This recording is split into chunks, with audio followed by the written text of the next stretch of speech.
Ich bin der Reno Vogler, komme vom schönen Kanton Aargau, studiere in Macklingen Sport und bin mittlerweile 27. Parkour ist eigentlich das, was Kinder aus natürlichem Antrieb machen. Das ist, mit sich, mit seinem Körper in seiner Umwelt zu begeben. Und das auf eine möglichst kreative Art und Weise. Es ist, sich mit dem Körper wieder auseinanderzusetzen und so schnell und effizient wie es geht, von A nach B zu kommen. Zudem hat sich heutzutage Parkour mit Freerunning vermischt, wo akrobatische Elemente und Style noch mehr reinkommt, als nur das Effiziente von A nach B sich verschieben.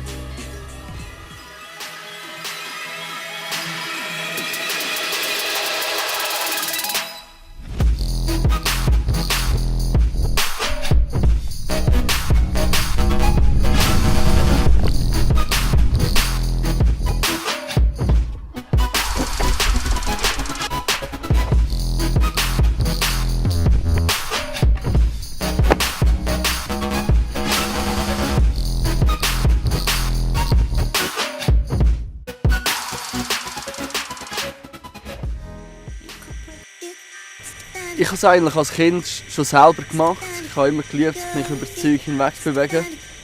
Ich habe es dann aber erst in Kanada wirklich entdeckt, wo ich eine Schule getroffen habe oder kennengelernt habe in Vancouver, die auf Parkour trainiert.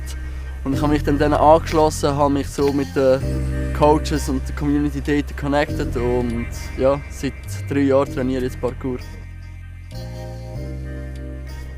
Parkour eignet sich grundsätzlich für jeden. Für die vor allem, die halt Sport und Bewegung gerne haben. Aber auch für die, die neu zum Sport sind, weil, wie am Anfang gesagt, es ist das, was Kinder aus natürlichem Antrieb machen. Das ist eigentlich das, was der Körper dazu gebaut wurde, nämlich sich in allen Richtungen und Dimensionen zu bewegen. Und das ist genau das, was eigentlich für jeden gut ist.